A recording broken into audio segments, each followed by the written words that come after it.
All right, so this is going to go quickly, so y'all better pay close attention.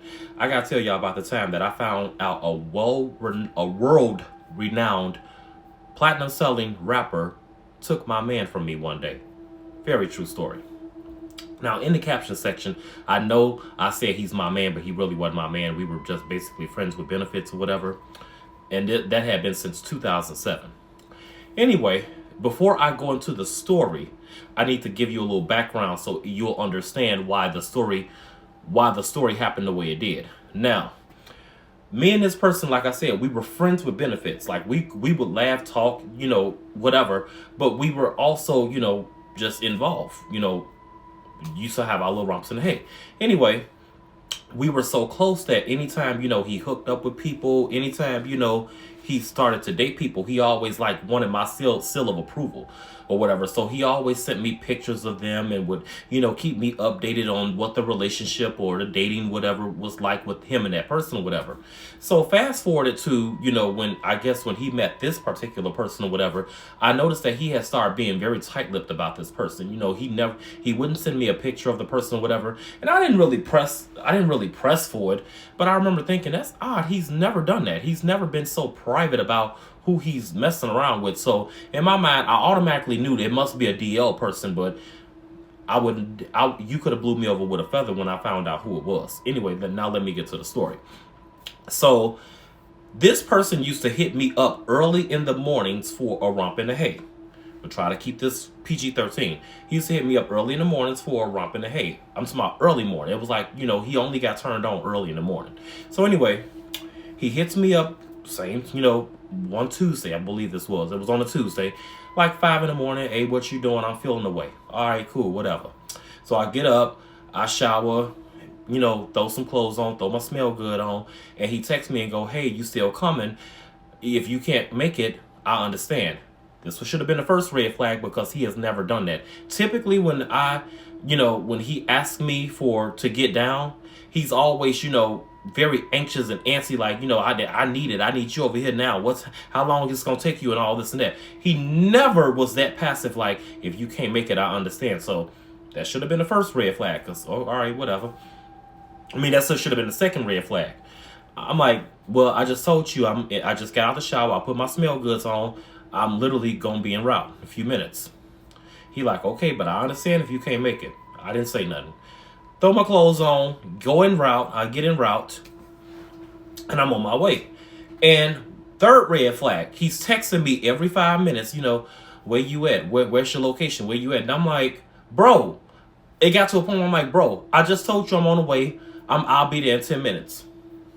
Y'all, 5 minutes later, this motherfucker texts me and say, don't come. Don't come. Something just came up. I promise I'll explain later. Do not come. I'm pissed. I'm livid at this point. Dude, you done woke me up 5 o'clock in the morning for a hookup, and now you got me, dressed out my bed. You got me fucked up. So I knew he was on bullshit. I just knew he was on bullshit just by the way he was acting, because he had never did this. He had never acted this way before. So luckily, I'm going to tell you how I got away with this. I had just got a new car. So he didn't know, and I had told him I got a new car, but he didn't know what kind of car it was. Because I remember I had told him, I said, he said, what kind of car you got? I'm like, you'll see it when I see you again. I said it playfully. So he didn't know what kind of car I was driving.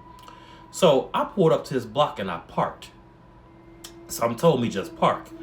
Sure enough, y'all, not even 2 to 3 minutes after I pull up, another car pull up on the block, and it had parked across the street, but a little ways behind where I was parked at. So I sit back and I'm just watching.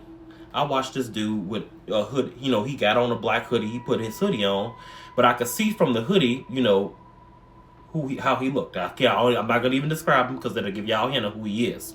I see from the hoodie though, kind of get a feel of how this person looks or whatever. So he goes in the house, and I knew to get a good look at him I had to wait. Luckily for me, I knew that this person had a pattern of how he did things. So one of his patterns was you wasn't going to get more than 15 to 20 minutes with him. Again, I'm trying to keep this PG-13 and respectful. You weren't going to get 15, 20 minutes with him. After 15, 20 minutes, you better wrap it up because he's going to make you get up. Anyway, Hope that was clean enough. Anyway, so I knew that it wasn't going to be long. So y'all, I light my black and mild. I puff. Sure fucking enough. 20 minutes pass. Dude comes out. Now I can get a clear view of him because the way he had to get to his car, he had to kind of walk in the street to go to the driver's side of his car. I get a clear view of this motherfucker, and I look eye him up and down from head to toe or whatever. Drive home, and I text the guy who had stood me up, and I said, so the dude that had on the black and white Air Max and a black sweatsuit or whatever, I said, was it worth it? Was it good? Was he better than me? I'm petty. I'm bitter, petty on some petty shit or whatever. Y'all, he did something he never fucking did. He was mostly a texter. Well, he starts calling me. He literally starts calling me and, oh my God, you took a picture of him. Please tell me you didn't do that. Oh my God. And I'm just like, no, I didn't take no fucking picture of him. I just saw him. I said, I came to your fucking house and I waited and I saw this motherfucker. Because I wanted to see what he had that I didn't. I'm on some bitter shit, y'all. He gets to panicking. You please tell me you didn't do that. You can ruin me. You can destroy me. This person is dangerous. You don't know who this person is. And I'm like, boy, shut the fuck up. I told you I ain't take no picture. I ain't that damn bitter. And I didn't. I hadn't took no picture of him. But I remember who he was and how he looked or whatever.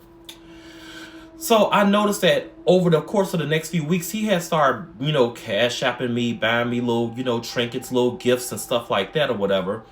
And he had never done that. But mind you, we have been friends with benefits since 2007. So he had never done that. So I'm assuming that he's so fucking paranoid that he think I'm going to out or say something about this person that he got to buy my silence. And I'm just like, I know what you're doing. I told you I didn't take no picture of this motherfucker. What are you so paranoid about? I finally get him to calm down after a few weeks. Well, y'all tell me why. Maybe a month after that happened, a dude who I work with, he used to talk to me when wasn't nobody looking. Well, I'll talk about that story a whole another time. I think that motherfucker was DL too. But anyway, one day I'm in a restroom washing my hands at work or whatever, and this dude, he come up in there and he loud rapping his song or whatever. And I had kind of looked at him like, boy, yo ass crazy. And I smirked and he was like, this nigga know he be having me in a vibe or whatever. And I'm like, just to make conversation, I'm like, who? Because I don't listen to rap. Anybody who know me know I don't listen to rap music. I can't tell you who the latest rappers are or nothing. And he was like, this motherfucker, I know you heard of him. And he pull up his Spotify and show me what he listened to. And in the Spotify profile, you know how it showed a profile of the picture? And y'all, my motherfucking mouth hit the floor. Because this, like I said, this is not no fucking local rapper. This is a world renowned rapper who's platinum selling. Famous gangster rapper. My mouth hit the fucking floor. And this is how I'm looking. As he talking and he like, bro, what's going on with you? What's your problem? And I'm like, nothing. I'm like, it amazes me, that, because he was like, because he had been telling me, the dude was explaining like, he a Chicago rapper. He from the low end and whatever. And I'm like, oh, nothing. It's just amazing that, a local rapper just went so far. I could have passed this dude on the street. No pun intended. But y'all, I'm going to be honest with y'all. Because of who this rapper is, I will tell you this much. Now it was my turn to be paranoid because I didn't know by the dude who I used to fuck with, by him being so paranoid about the situation, I was now in fear that maybe he would tell him like, hey, I got a confession. Somebody I messed with saw who you were. They saw you coming to my house, so he may know about us. I didn't know. I just got paranoid, and I'm going to tell y'all something. I had started sleeping with my, under my pillow. I tried to summarize the story up for y'all the best way I knew how, but I didn't feel like it was no way I could kind of sweeten the story. Sorry.